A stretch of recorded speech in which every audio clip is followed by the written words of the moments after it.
Ladies and gentlemen, today is March 31st, 2015, and this is the KNKL Show, episode 218, where we learn to be better artists. Today is Tutorial Tuesday, and today we are going to be doing a tutorial on creating thicks and thins. I'm sure this is a phrase you have heard thrown around many times in the art field. Oh, you just got to work on your thicks and thins. Thicks and thins this, thicks and thins that. But what exactly are thicks and thins? And that's what we're going to be discussing today. But before we get into that, we need to take a stroll down the lovely lane because you guys are awesome and submitting your work to the Facebook. So once again, thank you to everyone, all of these beautiful artists who have submitted their work. If you would like to join us and like the Facebook page yourself, just type in that tiny URL down there, or just, Facebook KNKL Show. You can like the page, post your artwork, get featured on the show, and come get some cookies. All right, ladies and gentlemen, with all that out of the way, let's go ahead and get into the tutorial.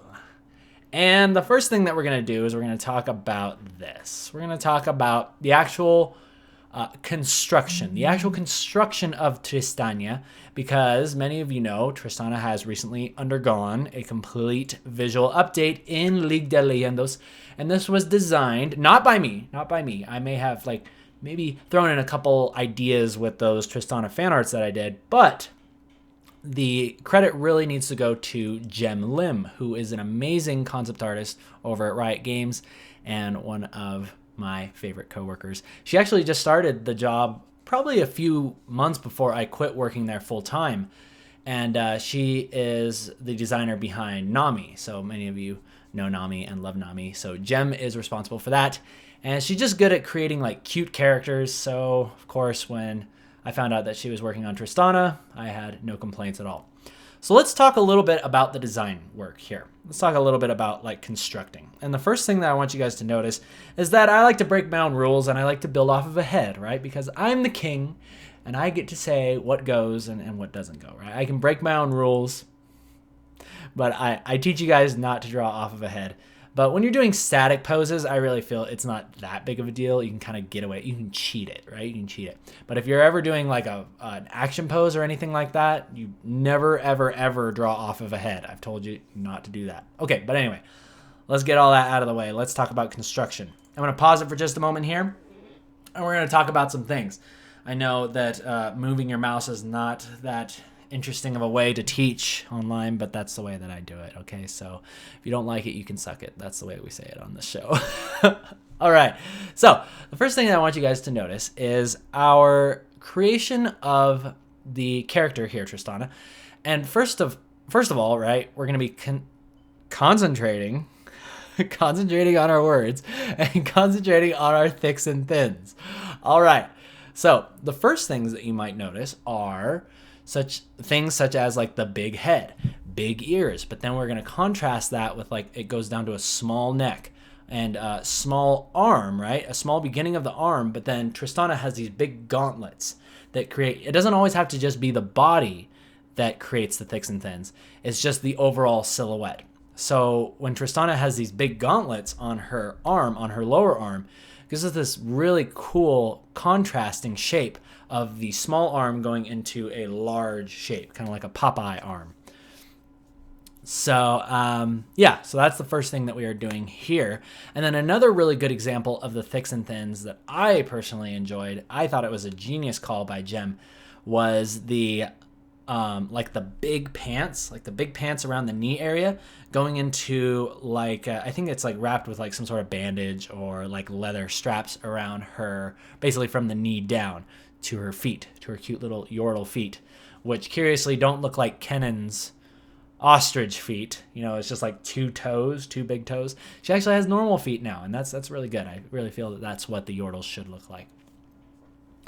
And we're going to be talking a lot about design, not just in a character, but we're going to be going through and talking a lot about just varying. You guys have heard me talk about designs, basically anything that goes into a good design is a balance between big shapes, medium shapes, and small shapes, right? Because if they're all the same kind of size, you have a very bland looking design. You have a very bland and boring, predictable character.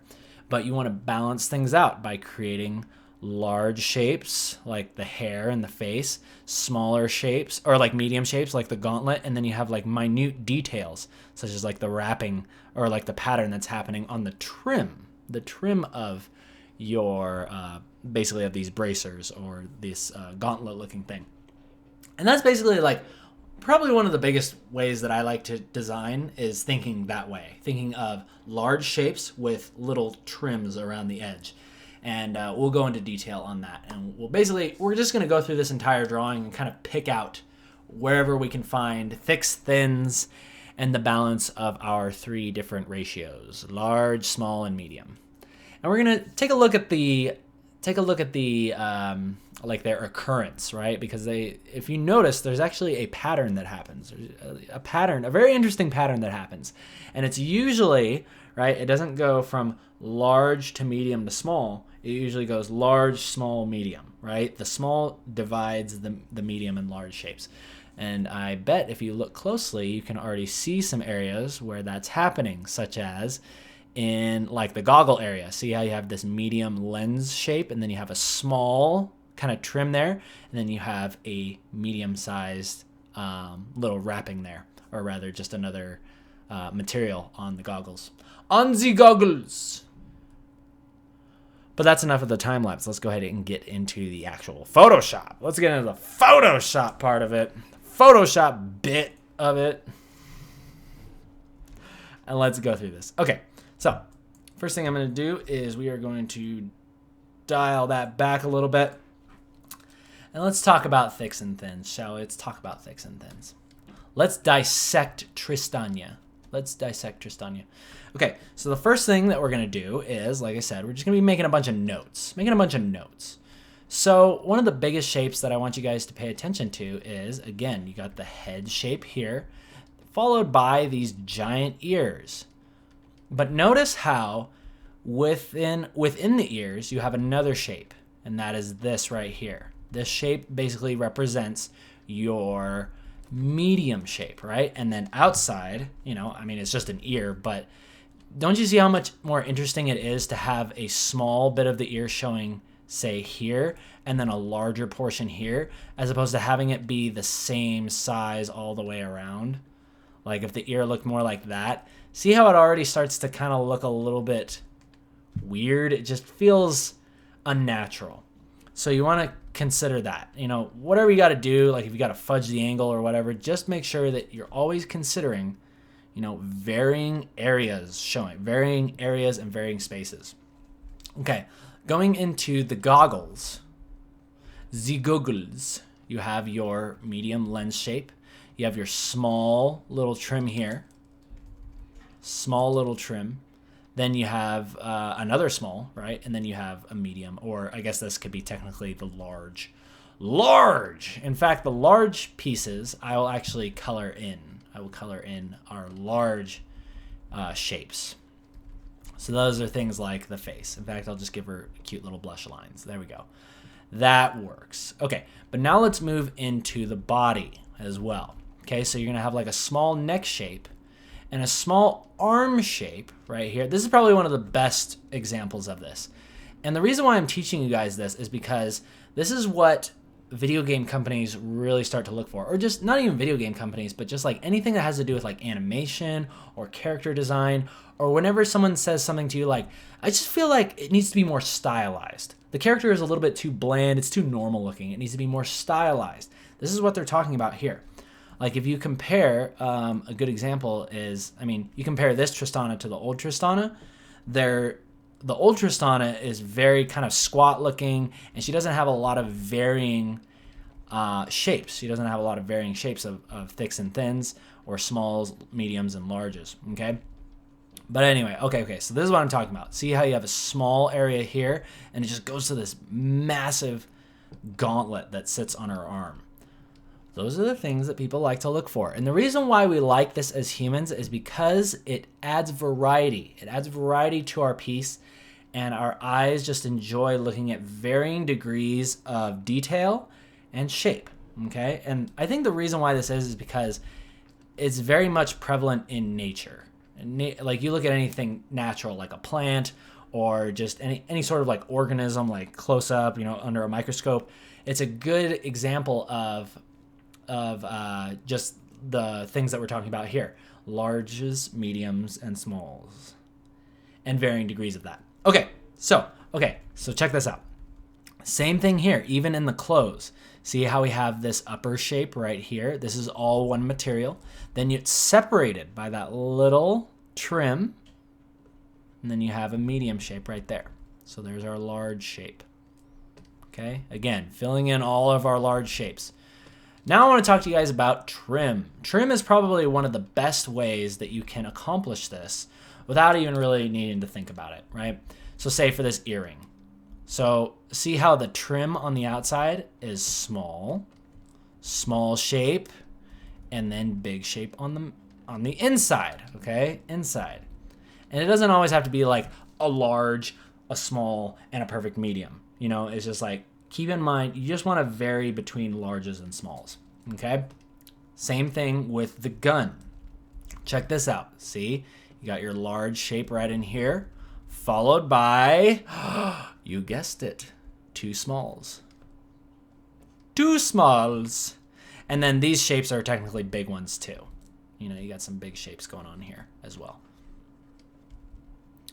So we like that. All right, going back to thicks and thins. This is probably one of the best things. I would have never thought of this for like the Tristana visual update, which is why Jim is such a genius. Making the pants create this big shape right here, right? Big shape on the pants, going down to these tiny little legs. Tiny little itsy bitsy legs. Very cute. Very, very cute. Genius idea, if I do say so myself. So that is what we are talking about, ladies and gentlemen.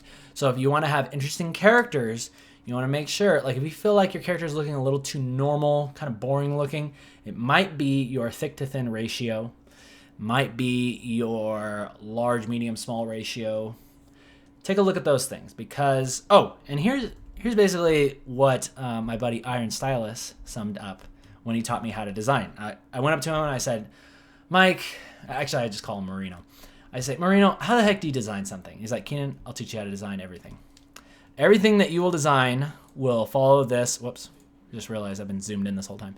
Everything you design from this point forward will rely on this rule right here. Okay, so, and you guys have seen me demonstrate this before. So this is the rule at work. So you have a box here and you want to create a design, right? So there's two ways that you could go about doing this. You could divide the box into 3 exactly even spaces, right? You have that.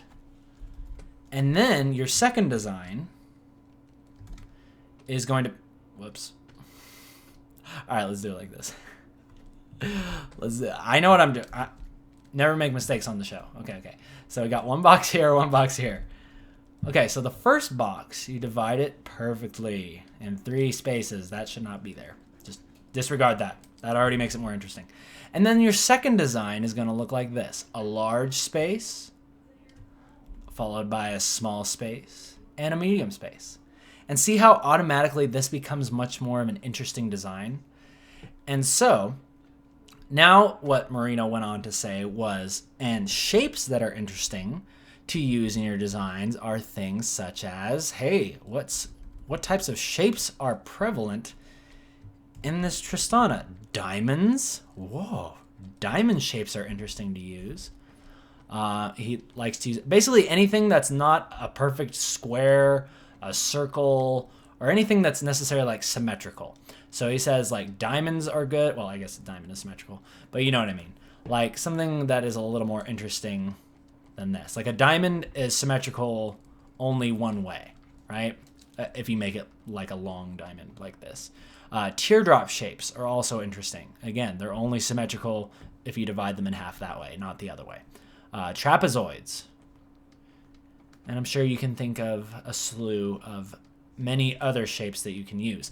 And then let's go ahead and analyze and create a design with that in mind, with this large, medium, small in mind. So check this out. Okay, so let's create a small shape in here, or rather a medium shape, and then let's create a trim Trim, I really feel, is the best way, the easiest way, and my go-to way for creating small shapes. So look at that.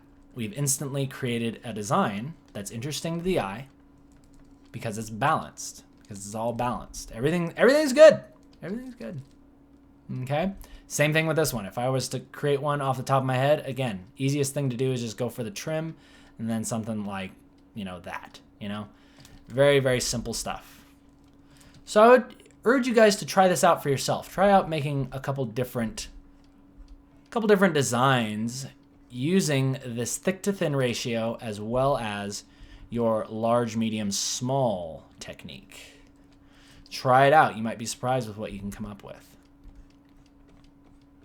So here's an example of, like using a teardrop shape, Something like that. Maybe this could be like a jewel on the inside. So you got that and that. I don't know what I'd do here. Maybe something like this. Yeah, that looks pretty cool. I like it. Yeah, so try out a bunch of different things and keep those things in mind. Alrighty, ladies and gentlemen, I think you know what's up next. It's time for the question catapults.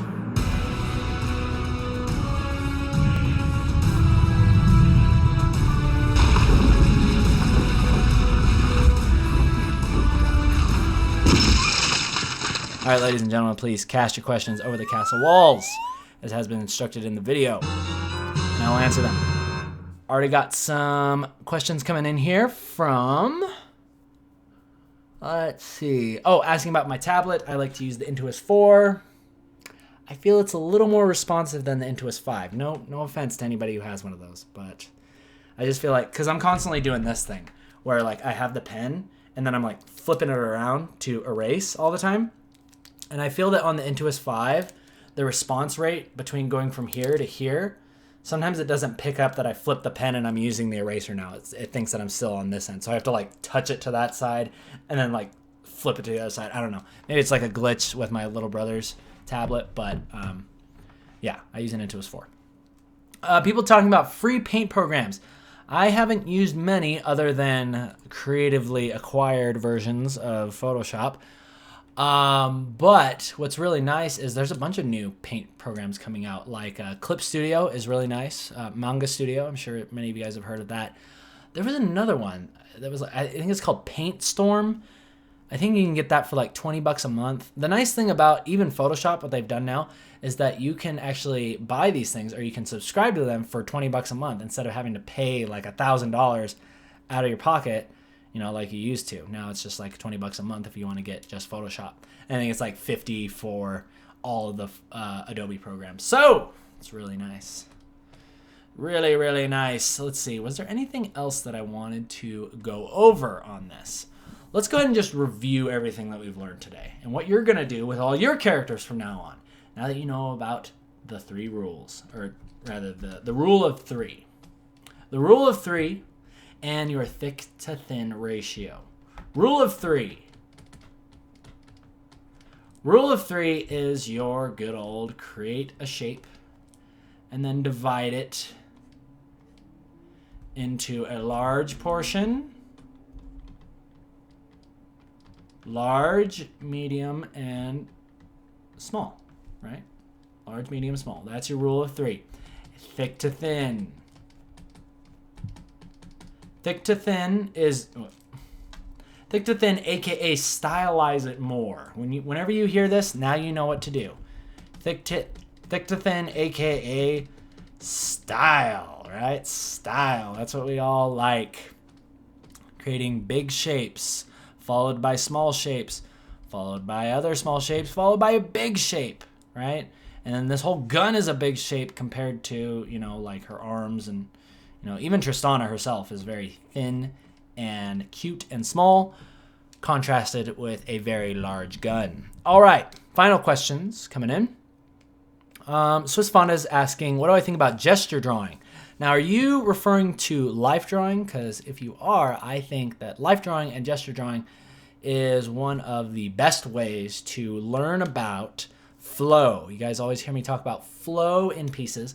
And if you draw the human body, no matter what position it is in, there's always a really awesome flow that just goes through the body. I think it's just the way that it handles, the way or kind of balances itself. There's always a really cool line of action or a line of balance that goes through bodies. And I would encourage you guys to do more life drawing and see if you can find that. And focus on creating, again, your gestures as opposed to trying to capture the perfect detail of the hand or the face. All right. Couple more questions and then we're done. GIMP is being recommended as a free paint program. I have heard of that one. I have not tried it personally, but give it a shot. Glumduke asks, how long did it take me to make this drawing? In all, it probably took me about maybe 3 to 4 hours. It wasn't anything crazy. The time lapse was, it was about 3 to 4 hours. But, I might finish it up. I don't know. I'll probably just finish it up and post it on Facebook and DeviantArt for you guys to take a look at. And last question coming in for, how do you retain the skills you pick up and stay consistent? For instance, this is being asked by Repraved, by the way. You hop on a stream and know whatever you draw will turn out good. Even if I practice things, I know a few weeks later I may be rusty. Repraved, I wouldn't say that you're so much rusty as opposed to with each drawing you really are improving. And so, honestly, if you take a couple weeks off, you might be a little rusty, but also you might be looking back on your old work and being like, wasn't that good? But that's because you have new insight into what you were doing, and so you feel like you're not doing it. You feel like you're not improving because you're just looking at your old work.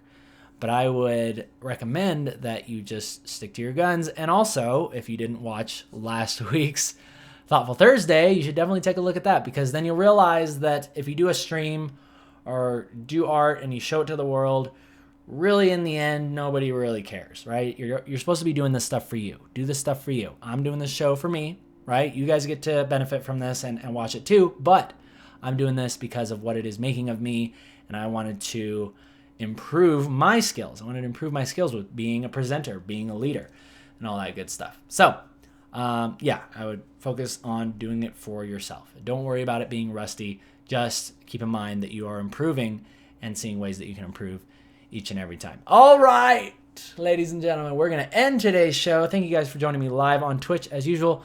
People on YouTube, thumbs up if you like it, thumbs down if you don't. My name is Kenan Lafferty. I'll see you guys on Thursday for our Thoughtful Thursday. As usual, we'll be talking about some good stuff. I don't know exactly what it is yet, but it will be awesome nonetheless. So you guys take care of yourselves. Until next time, see ya.